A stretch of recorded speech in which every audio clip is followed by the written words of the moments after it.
Hello everyone, welcome back to my channel Anime Via Official. This is me Harshita and I'm back here with another video. So I am 100% convinced guys कि आप लोगों ने अभी हाल फिलहाल में Lord of the Mysteries नाम का anime तो सुना ही होगा. सुना है ना? तो yes, this video is all about Lord of the Mysteries anime. Basically it's not an anime, it's a donghua. It's a Chinese anime. तो Chinese animation को donghua बोलते हैं. तो Lord of the Mysteries is a donghua. But मैं इसको anime बुलाने वाली हूँ because anime lover.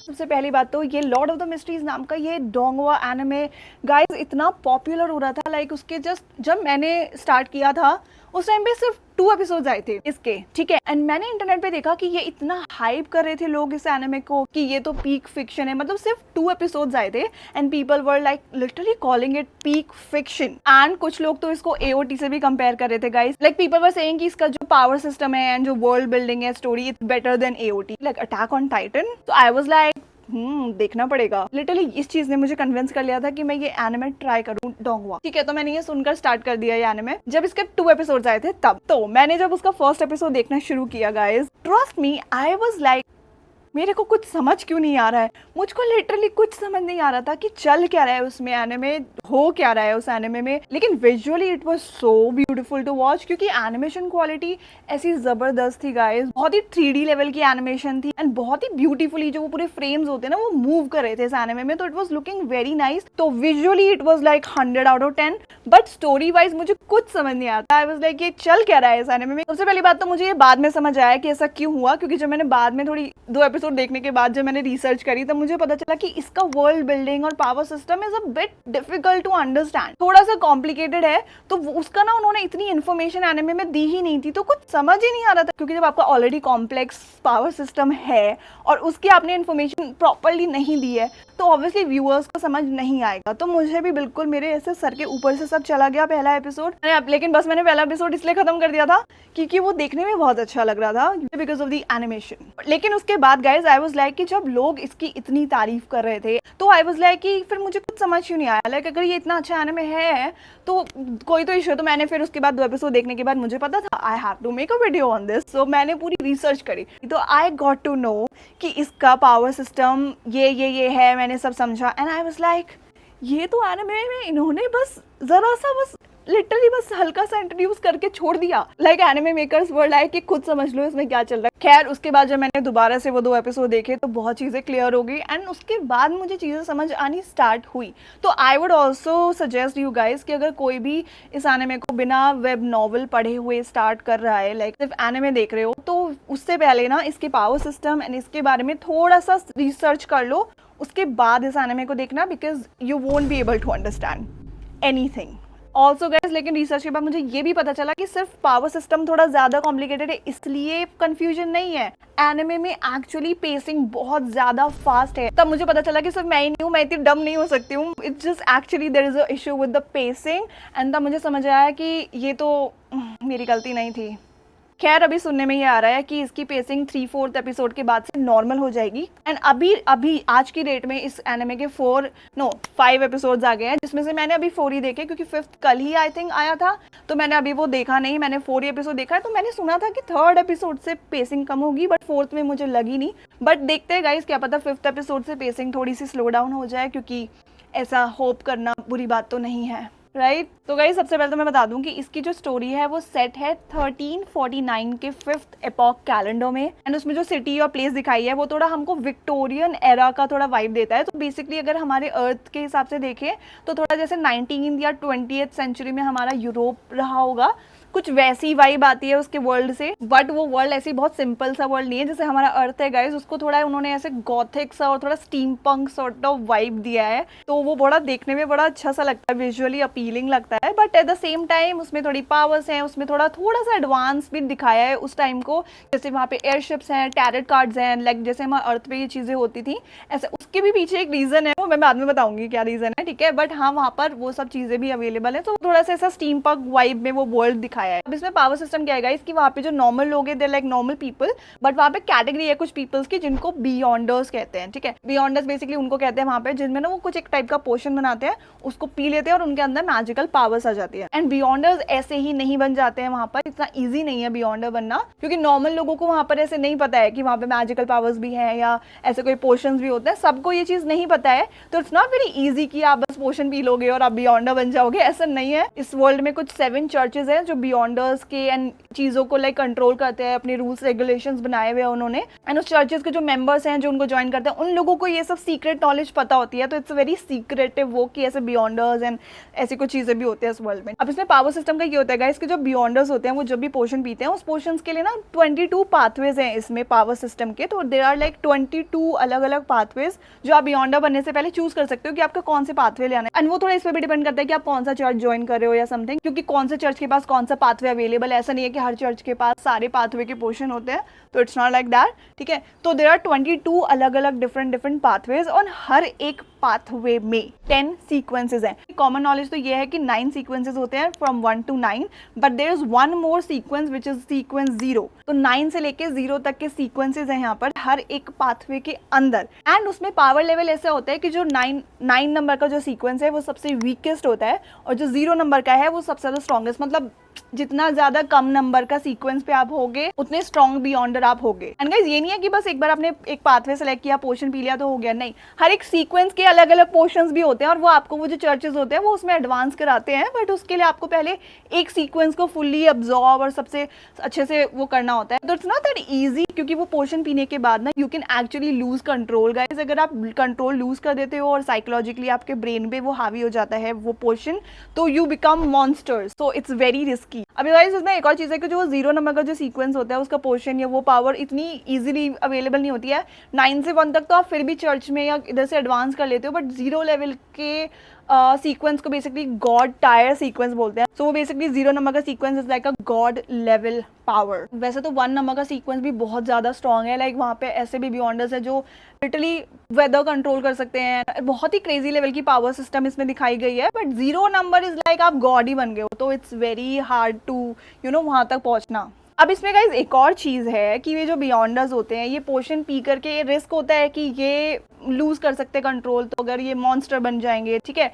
तो इस रिस्क को थोड़ा मिनिमाइज करने के लिए यहाँ पे एक एक्टिंग मेथड नाम की भी चीज़ है। वो थोड़ा सा हर किसी को भी नहीं पता होता है वो चर्च में भी, क्योंकि वो थोड़ा सा हाईली जो हाई नंबर के सीक्वेंसेस होते हैं उसमें वो परफॉर्म करते हैं उन चीज़ों को ज़्यादातर, ताकि वो कंट्रोल लूज ना करे और पोशन की पावर को अच्छे से एब्जॉर्ब कर ले। तो इस एक्टिंग मेथड में क्या होता है कि जैसे आप कोई भी सीक्वेंस का पोशन पी रहे हो तो वो पोशन जिस भी टाइप के रोल को पर्सोनिफाई करता है, समथिंग लाइक दैट, कि जैसे फॉर एग्जाम्पल लाइक कोई सीक्वेंस के लिए क्लाउन वाला क्लाउन पोशन है, तो अगर आप वो पियोगे तो इस पोशन का जो रोल पर्सोना सिग्निफाई हो रहा है वो क्लाउन है। तो अगर आप एक क्लाउन की तरह एक्ट करोगे, ठीक है, इन योर डेली लाइफ, और वैसे अगर you start acting like a clown, तो वो जो पोर्शन है वो थोड़ा इजीली अब्सॉर्ब होगा and you will not lose control easily. तो ये एक इजी मेथड है उन पावर्स को अब्सॉर्ब करने का, तो ये एक्टिंग मेथड इसको कहते हैं, ऐसा कुछ समथिंग। ठीक है गाइस, पावर सिस्टम समझ आ गया। लेकिन पावर सिस्टम इसका थोड़ा सा ऐसे कॉम्प्लिकेटेड है, बट इतना अगर if you think about it, अगर हम देखे जाए तो इतना भी कॉम्प्लिकेटेड नहीं है वैसे। अब गाइस इसमें और भी काफ़ी चीज़ें हैं जो अगर मैं ज़्यादा डिटेल में जाऊँगी तो वीडियो भी बहुत बड़ी हो जाएगी एंड लाइक आप लोग कंफ्यूज भी हो जाओगे, क्योंकि देयर इज अ प्लेस जिसको एक जो हमारा मेन कैरेक्टर है उसने टैरड क्लब मीटिंग की एक अलग रेल्म की प्लेस डिस्कवर कर ली फ्रॉम अ रिचुअल, ठीक है। तो वहाँ पर कुछ मीटिंग्स वगैरह भी होती हैं इस एनिमे में, तो उसके बारे में जब हम बाद में कोई और वीडियो में बात कर लेंगे, क्योंकि एक साथ इतनी ज़्यादा इन्फॉर्मेशन नहीं हो पाएगा, राइट। तो इसके बारे में बाद में बात करेंगे, क्योंकि ये पहली और लास्ट वीडियो तो नहीं है LOTM के लिए, क्योंकि मैं इसके लिए और वीडियोज़ बनाने वाली हूँ, क्योंकि बहुत सारा कॉन्टेंट है LOTM में। वैसे भी जब ये एनिमे खत्म हो जाएगा तो मैं दूसरी वीडियो बनाने ही वाली हूँ इस पर, ऑब्वियस है। बट अगर you guys would like the video और कमेंट में एक्टिव रहोगे तो। खैर गाइज, ये सब तो हो गया इसके पावर सिस्टम के बारे में, ठीक है। अब बहुत हमने नॉलेज गेन कर लिया है, अब हम इसके स्टोरी की तरफ बढ़ते हैं। तो इसमें जो हमारा मेन कैरेक्टर होता है उसका नाम होता है जाओ, जो कि समहाउ ट्रांसमाइग्रेट हो जाता है किसी और की बॉडी में जिसका नाम है क्लाइन मोरेती। बेसिकली जो क्लाइन मोरेती नाम का बंदा है ये उस वर्ल्ड में रहता है जिसके बारे में अभी मैंने एक्सप्लेन किया, राइट। वो विक्टोरियन एरा वाला जहाँ पे बियॉन्डर्स होते हैं, इस वर्ल्ड का पर्सन है क्लाइन मोरेती। और जाओ जो है वो हमारे अर्थ से है, जो समहाउ एक दिन इसकी बॉडी में ट्रांसमाइग्रेट हो जाता है, मतलब इसकी बॉडी में आ जाता है दूसरे वर्ल्ड में, ठीक है। एंड एनिमे के फर्स्ट एपिसोड में हमें दिखता है कि वो क्लाइन मोरेती की बॉडी में जब उठता है, जैसे ही उठता है तो उस रूम में बहुत सारी चीज़ें पड़ी होती है उसके सामने डेस्क पर, जैसे एक बुक पड़ी होती है, उस पर खून के हाथ का लाइक निशान होता है एंड साइड में एक गन भी रखी होती है। साथ ही साथ गाइस उसके हेड पे एक बहुत गहरा वूंड दिखाते हैं जो हील हो रहा होता है धीरे धीरे। तो बेसिकली ऐसा लगता है कि जैसे क्लाइन को या तो किसी ने गोली से मारा था या वो खुद मर गया था एंड या किया उसने या जो भी किया, वो रिवील नहीं है, अभी पता नहीं है बस, लेकिन उसकी बॉडी में वो जब उठता है तो वो वाला वुंड हील हो रहा होता है। एंड हमारा जो मेन कैरेक्टर है जाओ, जो अब क्लाइंट मोरेटी बन गया है बेसिकली, क्योंकि उसकी बॉडी में जगह है, उसको कुछ समझ नहीं आ रहा था। ही इज वेरी कंफ्यूज कि ये चल कर है, मैं कहाँ आ गया हूँ। एंड वो मिरर में अपने आपको दिखता है, ही इज लाइक ये कौन पर्सन है, तो बहुत कंफ्यूज हो जाता है क्योंकि इससे काय हो गया है ना एक तरीके से। उसके बाद वो थोड़ा फिगर आउट करने की कोशिश करता है कि वो अपने अर्थ मतलब अपनी वर्ल्ड में वापस कैसे जाए। ठीक है, तो वही उसका मेन चल रहा है। एंड थोड़ा सा ना वहाँ पे क्या दिखाते हैं कि जब वो उठा होता है उसी टाइम पे दिखाते हैं कि सामने ही या आसपास 2 लोगों का ना मर्डर हुआ है। एंड वो मर्डर जो हुआ है वो किसी एक बुक की वजह से हुआ है किसी की, एंड वो बुक मिसिंग है। ठीक है, एंड अब वो बुक मिसिंग है, एंड जिन लोगों का मर्डर हुआ है उनके साथ क्लाइंट की भी फोटो दिखाई जाती है उसमें।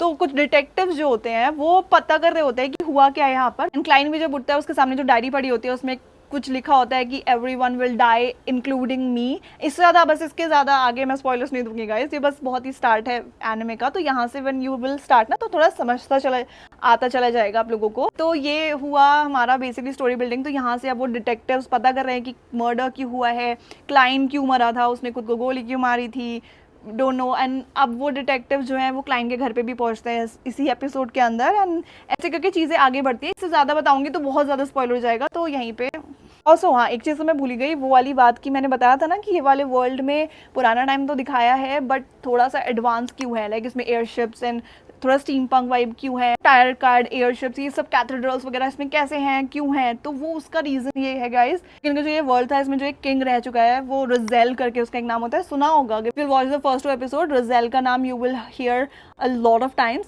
तो ये बेसिकली उनका वहाँ का राजा रहा था जो कि एक ट्रांसमाइग्रेटेड पर्सन था फ्रॉम अर्थ। पहले ही एक पर्सन और ट्रांसमाइग्रेट हो चुका था इस वर्ल्ड में जिसने ये सब चीज़ें यहाँ पे एडवांस करी थी, तो अर्थ से सिमिलर चीज़ें यहाँ पर इसलिए थी। एंड उसको लेकर के बहुत सारी मिस्ट्रीज हैं जो अभी हम आगे हमें देखने को मिलेंगी कि क्या है क्यों हो रहा है।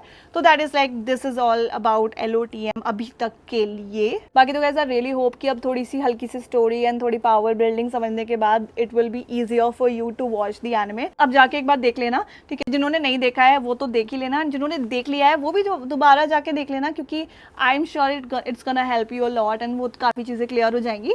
तो जाके देख लेना एंड देख कर आने के बाद वापस कमेंट बॉक्स में गाइस कमेंट करके बताना कि सीरियसली अब देखने के बाद चीज़ें क्लियर लगी कि नहीं लगी। आई एम श्योर लगेंगी, तो बताना ज़रूर, ठीक है। एक और चीज़ मुझे जाननी है गाइस, तो कमेंट बॉक्स में ये भी बताना कि इसके जितने भी एपिसोड्स आने वाले हैं एनिमे के, हर एक एपिसोड का if you want a detailed breakdown video as well, तो मुझे कमेंट बॉक्स में बताओ and I will make it for you guys, क्योंकि सिर्फ 13 ही एपिसोड होने वाले हैं आई थिंक सीजन 1 में। तो सो हर एक एपिसोड का I can do that because मैंने इसको बहुत ही अच्छे से रिसर्च करके समझ लिया है एनिमे को। एंड मैं तो कोशिश कर रही हूँ कि वेब नॉवल भी एक बार पढ़ लूँ, क्योंकि मुझे लगता है बहुत सारी इंपॉर्टेंट चीज़ें ना जो वेब नॉवल में है वो इस के एनिमे की फास्ट पेसिंग की वजह से काफ़ी चीज़ें स्किप्ड है, काफ़ी चीज़ें मिसिंग है। जैसे कि वन ऑफ द थिंग मैं बता दूं कि जो क्लाइंट दिखाया था इसमें, जो इसमें यहाँ पर इन्होंने बहुत अच्छे से एक्सप्लेन नहीं किया एनिमे में, बट नॉवल में है, क्योंकि मैंने थोड़ी सी स्टार्ट करी थी, मतलब मैंने एक ही चैप्टर पढ़ा था, उसके बाद मैंने नहीं करा है अभी, but I think I will start it, ठीक है। बट हाँ उतने में मैंने ये पढ़ा था कि क्लाइंट की जो पूरी फैमिली थी दे वो वेरी पुअर, तो वो बहुत स्ट्रगल कर रहे थे फाइनेंशियली। एंड फिर मुझे याद है कि क्लाइंट ने जब वो चर्च ज्वाइन किया उसके बाद वो एनिमे के ना वो सेकंड एपिसोड के आई थिंक लास्ट में दिखाया गया है कि वो